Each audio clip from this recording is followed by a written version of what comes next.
Cumprimento a amada igreja que a paz do Senhor Jesus, amém? Amém. Glória a Deus. Quero glorificar o santo nome do Senhor por esta oportunidade de estar na casa dele. Para mim é uma honra estar no altar falando da santa palavra do Senhor. Quero agradecer também ao convite que o pastor Pedrinho fez. Muito obrigada. Deus abençoe essa vida. A confiança, pastor, muito obrigado. Senhor Marcos, não, eu sempre troco ele com o Marcos. Gente do céu. Eu quero agradecer de coração todo o carinho que essa igreja tem por mim, pela minha família, e que Deus abençoe grandemente a vida de cada um de vocês. Amém?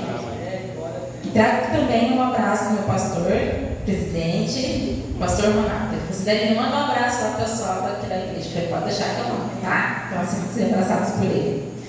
Irmãos, sempre aquele tempo, vamos abrir nossas Bíblias. Não vou fugir do tema, é o tema que foi me passado. Ageu, capítulo 1, e nós vamos estar lendo aí do versículo 2 ao 8, amém? Glória a Deus. Tu és santo e poderoso, Pai. Fala conosco, Senhor Jesus. Assim fala o Senhor dos Exércitos, dizendo: Este povo diz, não chegou ainda o tempo em que a casa do Senhor deve ser reedificada. Então veio a palavra do Senhor por Ageu, o profeta, dizendo: É para vós o tempo, para vós habitardes em vossas casas apenheiradas, enquanto esta casa está deserta? Pois assim diz o Senhor dos Exércitos: Considerai os vossos caminhos, semeai muito e recolhei pouco. Comeis, mas não vos fartais. Bebeis, porém vós não saciais. Vestivos, mas vos não esquentais. E o que trabalha por salário recebe um saco cheio de fugos. Assim diz o Senhor dos Exércitos: Considerai os vossos caminhos. Subi ao monte e trazei madeira e edificai a casa, e dela me agradarei, e serei glorificado, diz o Senhor.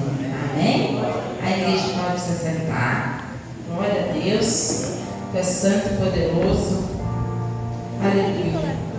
Irmãos, o livro de Ageu, ele é o segundo livro menor do Antigo Testamento. O primeiro é Obadias e o segundo é Ageu, tendo apenas 2 capítulos.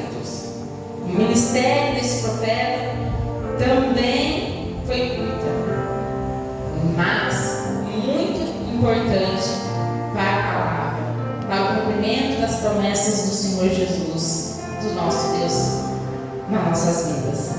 Então, para que nós possamos entender a história de Ageu, o contexto deste livro, vamos ter que recordar o que está escrito lá em Esdras. Confesso para os irmãos que eu tive que estudar bastante para estar falando aqui sobre Ageu, porque fala sobre muitos outros livros.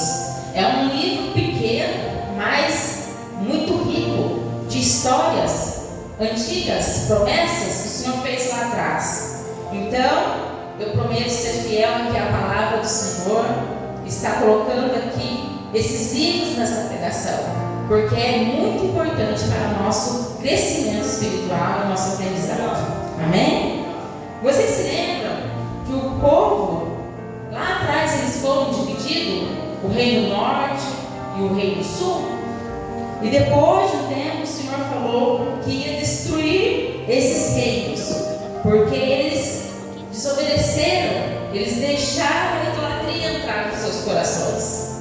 E o povo do norte foi destruído pela Síria. E o reino do sul, que era conhecido por Judá, acabou sendo levado por cativo à Babilônia. E lá eles permaneceram por 70 anos.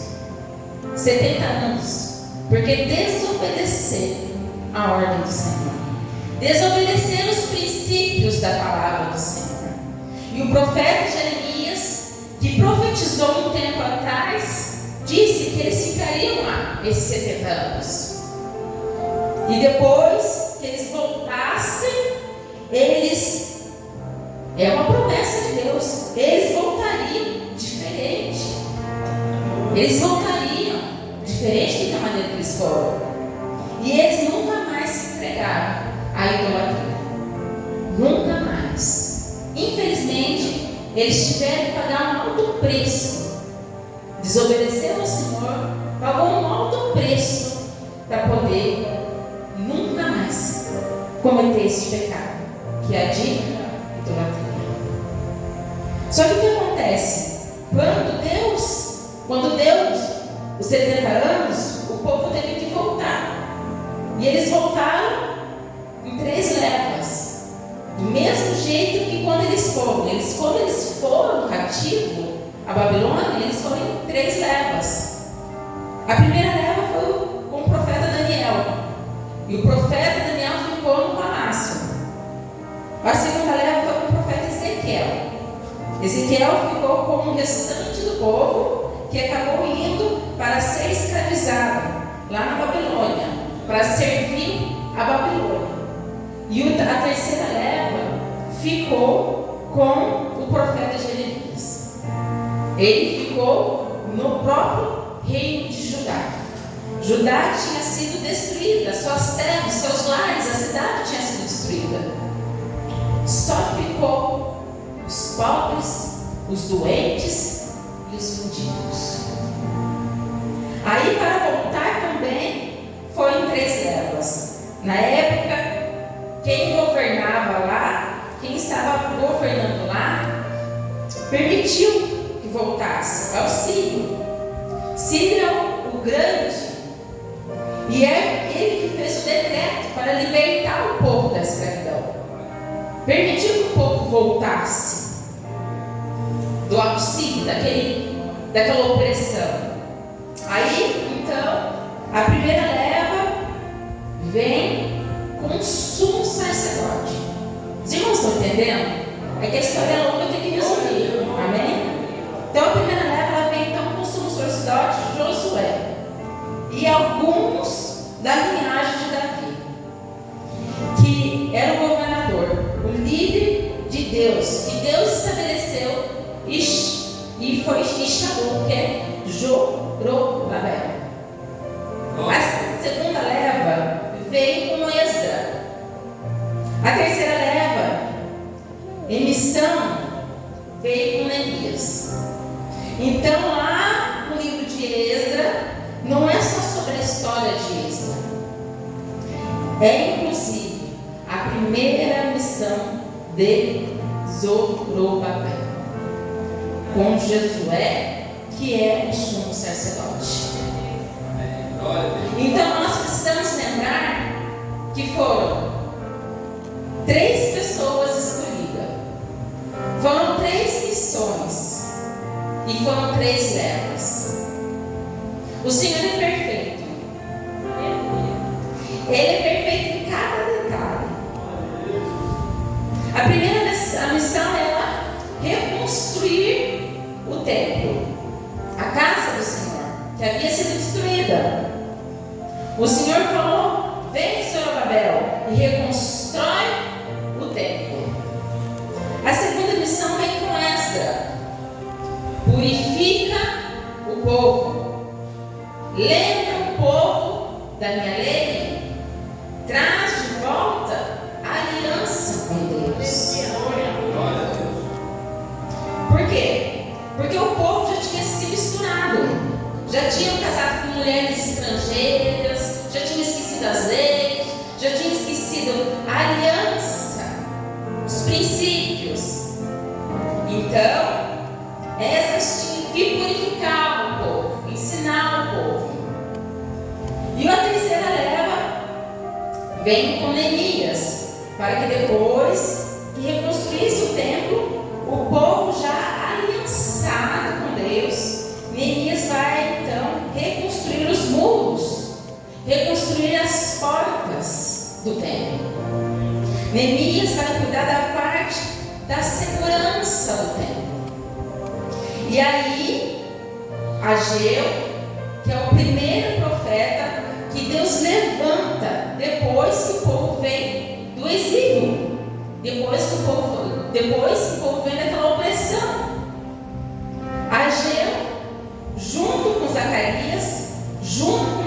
Zacarias, que são os outros dois aqui seguidos, eles são todos contemporâneos. Porque Deus levantou eles exatamente naquele momento que estava acontecendo tudo isso. Naquele tempo, Deus levantou eles. E eles são reconhecidos como profeta da reconstrução. Exatamente por esse mesmo motivo, em que o povo volta e Deus está reconstruindo o povo dele. Que coisa linda! Deus, ele não manda o povo só reconstruir o templo dele. Deus está reconstruindo o povo dele.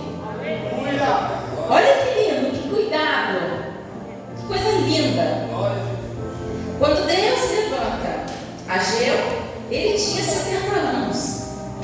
E o ministério dele durou apenas 4 meses, irmãos. 70 anos e durou somente 4 meses. O engraçado é que quando a gente para pensar, né, como que os projetos de Deus é diferente do nosso, como que os planos de Deus é diferente do nosso. Levantar alguém com 70 anos é algo, em algo específico, em algo tão importante, em algo que serve de virada na chave do povo. É de se pensar como que Deus, ele age diferente ao nosso favor. Porque se você olhar para uma pessoa de 70 anos, você fala, isso daí, se não viver os planos de Deus, vai viver mais, né? A gente subestima, mas Deus não. Deus, ele escolhe quem ele quer, na hora que ele quer, no tempo que ele quer, e ele age durante o período que ele quer. Pensa, você é levantado para fazer uma obra com 70 anos e fazer durante só 4 meses, e vigor e força para fazer 70 anos. Quem dá? É Deus. É Deus que dá. É Deus que acredita. É Deus que cumpre a palavra dele. E ele escolhe quem ele quer, da maneira que ele quer. Deus poderia levantar uma pessoa mais jovem? Poderia. Ele poderia levantar outra pessoa? Poderia. Mas não. Deus escolheu Ageu aos 70 anos, com um ministério de 4 meses, para falar com esse povo como o primeiro profeta após exílio. Olha que importância tem. Às vezes às vezes não, a gente carrega o ministério, e às vezes a gente acha que esse ministério que Deus nos concedeu não é importante, não faz diferença. Faz, irmãos. Faz. Se o seu ministério aqui dentro é varrer essa igreja, faz diferença. Que para Deus é chamado, é escolhido. Para Deus não faz tal diferença. O profeta, irmãos, é aquele que está aliançado com Deus, está aliançado com a vontade, alinhado com a vontade de Deus. Ele está com a aliança em Deus.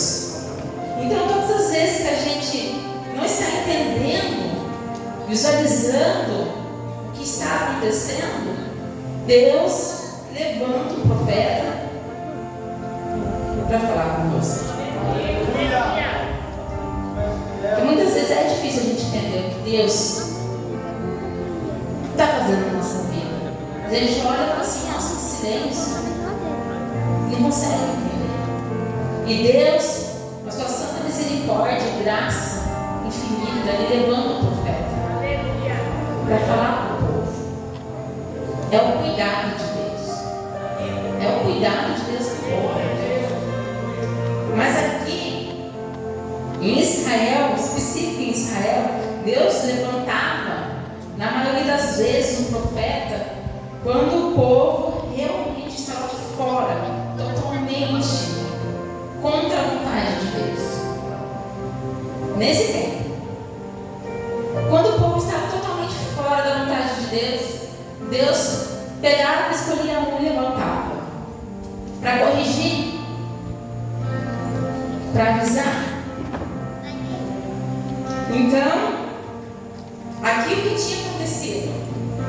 Zorobabel veio com Josué todo animado, porque Deus disse que eles voltariam e eles iam cumprir o tempo no exílio e depois iam voltar. Os remanescentes iam voltar e eles iam restaurar tudo, o templo. Eles iam poder adorar o Senhor, eles iam poder voltar à terra deles. E eles se alegram, porque eles sabem que eles vão voltar. E eles voltaram com os utensílios do templo para reconstruir o templo. Eles começaram a construir, mas quem estava lá perto? Quem estava lá por perto? Os samaritanos. O tal de samaritano é complicado, irmãos. E quem que são os samaritanos? Para vocês entenderem. Quando o reino norte é invadido pela Síria, qual é a estratégia da Síria? É diferente da Babilônia. Da Babilônia eles pegavam os cativos, as pessoas fortes, inteligentes, em prol do reino deles. Os doentes, eles deixavam. Na Síria não. Na Síria eles entravam, eles falavam assim: vamos misturar com eles, vamos se misturar com esse povo e nós vamos quê? Tirar a identidade deles. Irmãos, tirar a identidade do povo judeu, do povo que foi escolhido por Deus. Sabe o que eles queriam aqui? Eles queriam o povo ali, contaminar o povo, levar o povo à podridão, ao pecado. Eles queriam contaminar. Identidade é o que você é em Deus. Isso é identidade. O que você é em Deus. E eles queriam penetrar. Eles trabalhavam em silêncio. O povo da Babilônia não. Ia lá fazer aquele barulho, pegar. Eles não. Eles iam com cautela. E se nós prestarmos atenção, é assim que o diabo age. Ele quer misturar as coisas. Ele quer penetrar as coisas de Deus, para nos confundir. E isso aconteceu, irmãos, com a permissão de Deus, porque o Senhor falou que o reino do norte está fazendo, eu não vou admitir. E o meu cálice da ira vai transbordar, e eles irão desaparecer. Foi com a permissão de Deus.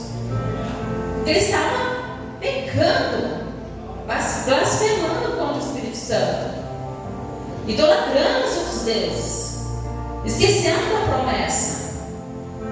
Então, aquele povo judeu nunca mais foi o mesmo, porque os assírios se misturaram com eles, e lá no Novo Testamento nós vamos ver os samaritanos, que é a mistura dos judeus com assírios do Reino Norte.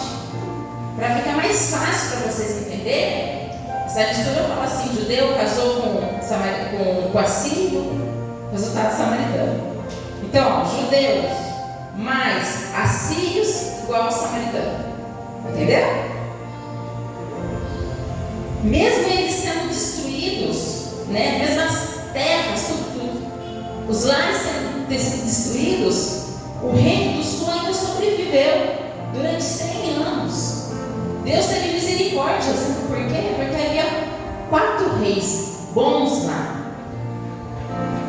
Por causa de 4 reis bons lá, Deus ainda deixou que eles vivessem lá mais durante 100 anos. Misericórdia, graça de Deus, porque Deus sonda aquele que é fiel. A terra pode estar contaminada, mas Ele sabe quem é os dele. Ele sabe quem é o fiel. E por que Deus então não destruiu tudo de vez? Porque Deus havia feito uma promessa a Davi, que de Davi viria um Messias, e o trono dele se perpetuaria para sempre. Deus não poderia destruir o reino do sul de uma vez, por causa da fidelidade da palavra dele. Deus é fiel à sua palavra. Deus não vai mudar a palavra dele por causa da minha vontade, por causa da sua vontade, por causa da vontade de fulano. Não, Deus, ele é fiel à palavra, à profecia que o Messias viria. E ele não poderia.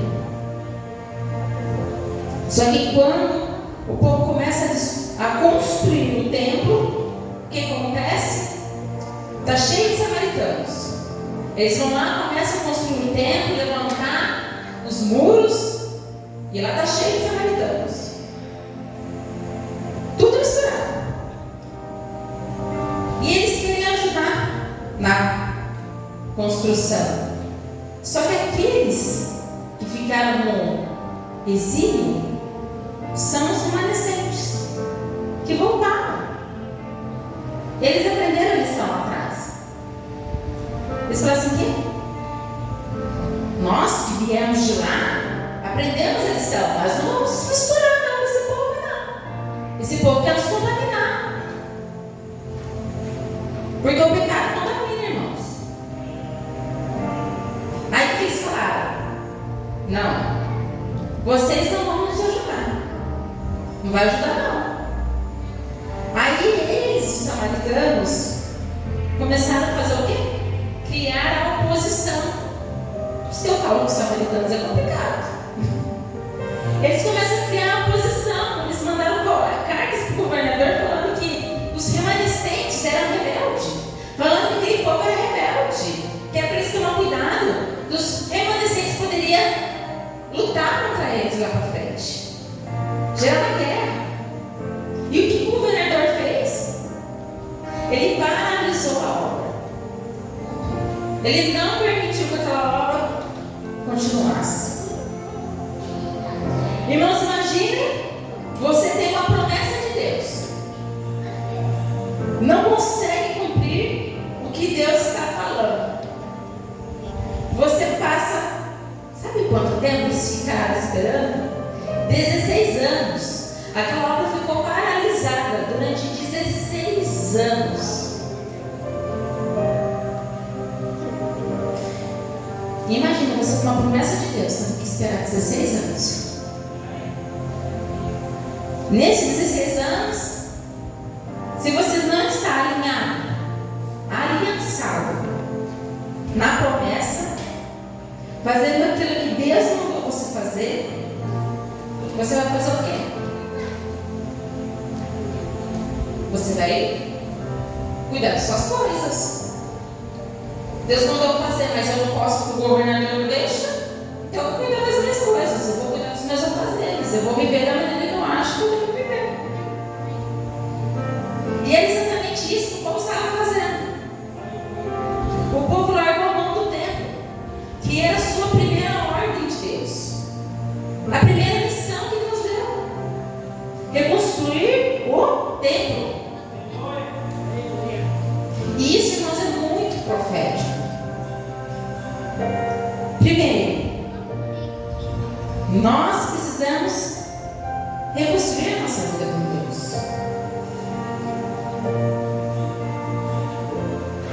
Primeiro, nós precisamos também estabelecer o reino de Deus em nossas vidas. Isso é profético, para que depois as outras coisas venham fluir nas nossas vidas. E é isso que o Senhor está falando. Não era só uma questão do Senhor e habitar no templo, porque Deus havia falado para eles que aonde eles fossem, o Espírito Santo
largaram do templo e foram viver suas vidas. Então Deus levanta o profeta Ageu para falar exatamente isso no versículo 4. É isso mesmo que eu estou vendo? O Senhor diz: vocês estão habitando e construindo casas cada vez mais luxuosas, enquanto a minha casa, aquilo que eu pedi para vocês construir, estão em ruínas. É isso mesmo? O Senhor está falando aqui. E olha o que o povo diz no versículo 2: não é tempo ainda. É o povo que disse: não há tempo, não é o tempo ainda. E aqui a gente vê uma coisa que muitas vezes a gente faz. Muitas das vezes quando alguém fala assim: vamos fazer tal coisa, não é o tempo ainda.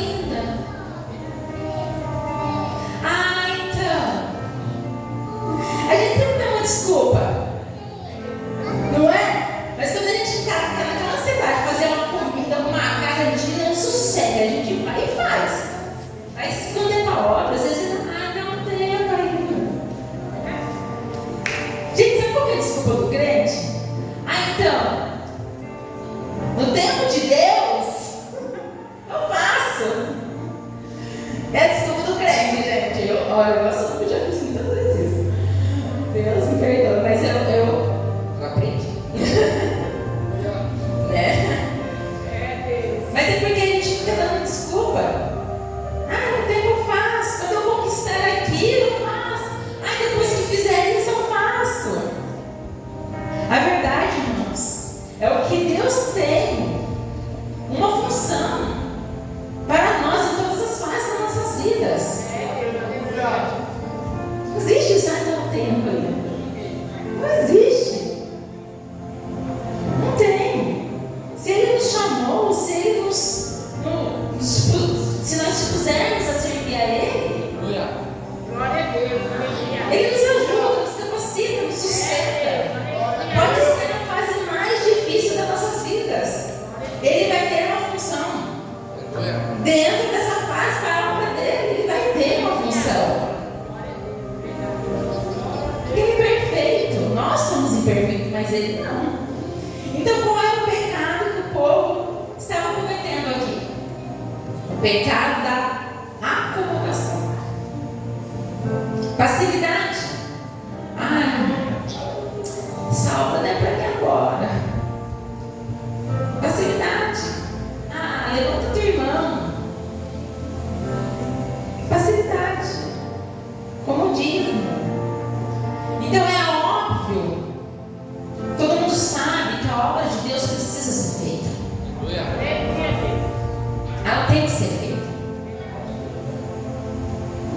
Né? E muitas das vezes nós estamos sempre muito ocupados demais com as coisas de Deus. E o Senhor, Ele só precisa de um coração disposto. Só precisa de um coração disposto. Porque depois Ele mesmo vai cuidando de tudo. É o descansar no Senhor. É o Senhor. Eu não estou entendendo nada, mas eu descanso no Senhor. Eu confio no Senhor. Aqui o Senhor está falando é de prioridade. A Bíblia diz que buscai primeiramente o reino de Deus, a sua justiça, e as demais coisas não serão acrescentadas. Então, o que tem sido a sua prioridade? As suas coisas ou as coisas do reino?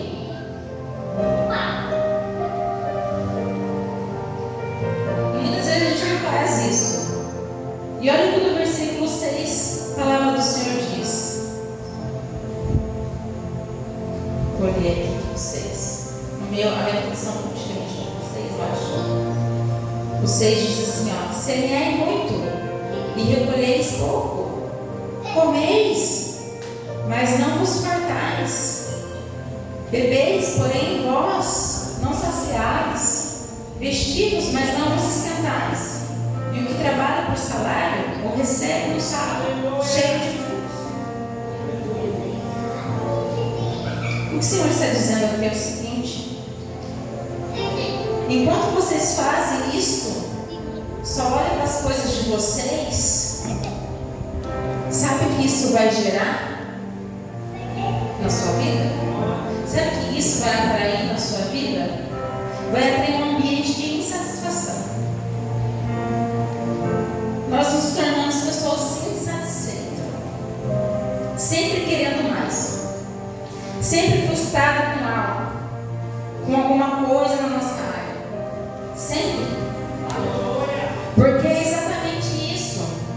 Quando nós não colocamos Deus em primeiro lugar, nós atraímos um ambiente de insatisfação. O que Deus diz no versículo 6 é: olha, o que vocês estão fazendo não estão satisfazendo a sua vontade. Irmãos, é difícil encontrar uma pessoa estressada, uma pessoa deprimida, uma pessoa insatisfeita, exatamente por fazer muito a obra de Deus. Eu conheço pessoas que você vai na casa dela, não tem nem um lugarzinho direito para sentar, mas faz a obra, vai tanta obra, faz como que essa pessoa é tão feliz desse jeito. E muitas vezes a gente tem o melhor da casa e está reclamando.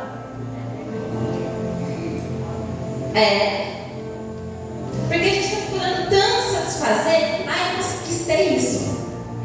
Agora é hora de fazer a obra de Deus. Eu já conquistei isso, então agora eu vou conquistar mais aquilo. Aí a gente vai procrastinando, deixando o que realmente vale a pena na nossa vida de lado e vai buscando. E não adianta. As coisas desse mundo nunca vão nos satisfazer por completo. A gente sempre vai querer mais. Sempre vai querer mais.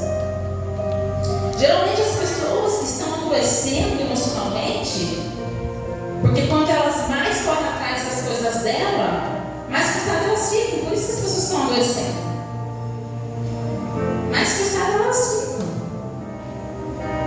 Exatamente porque as coisas não satisfazem. É um saquinho furado.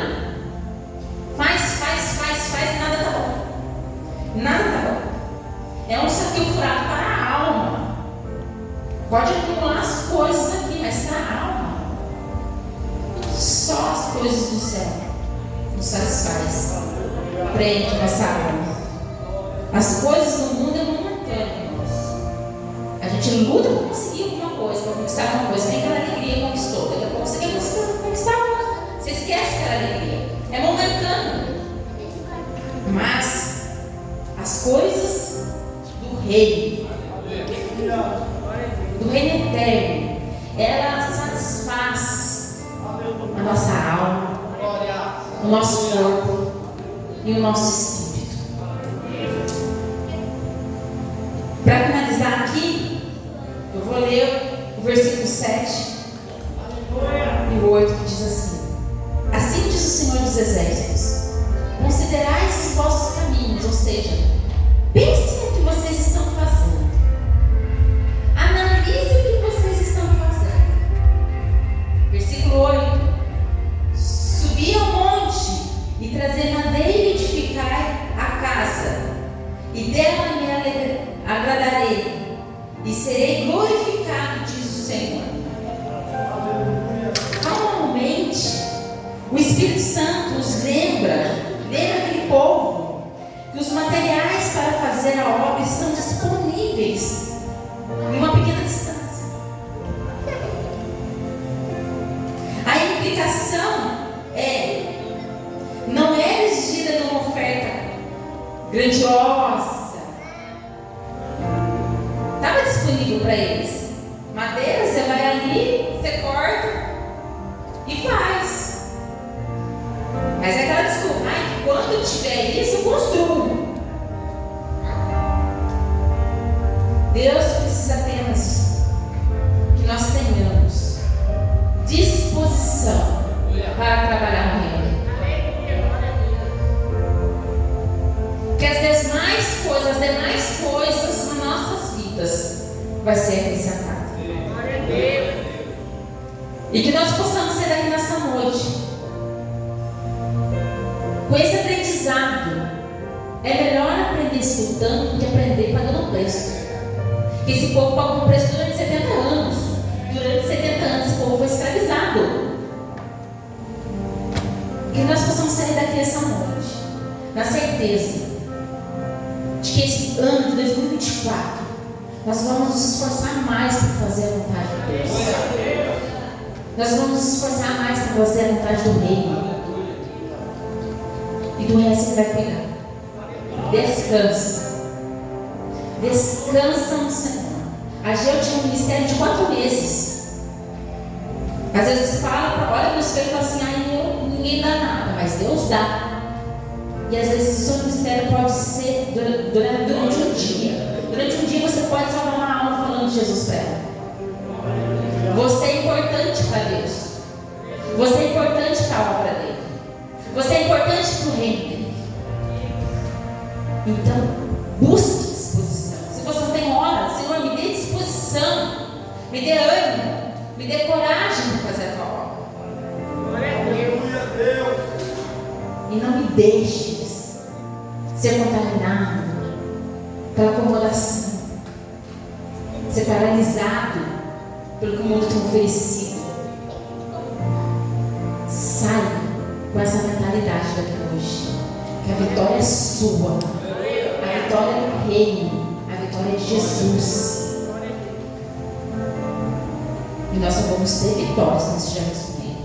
É impossível nós termos sucesso na nossa vida. Sucesso eu falo, gente, sucesso espiritual, não é carnal só não. Se nós não estivermos alinhado, aliançado com Deus, aliançado com sua palavra e alinhado com a vontade do reino. Busque, ora, busque o Senhor, faz um propósito com Deus, que esse ano de 2024 você vai ser uma pessoa diferente, você vai dar o seu melhor, você vai fazer mais para o reino dele, e você vai viver sobrenatural do Senhor Jesus na sua vida, em nome do Senhor Jesus. E eu agradeço a rica oportunidade que Deus abençoe este ministério, a vida de cada um de vocês, amém? Glória a Deus.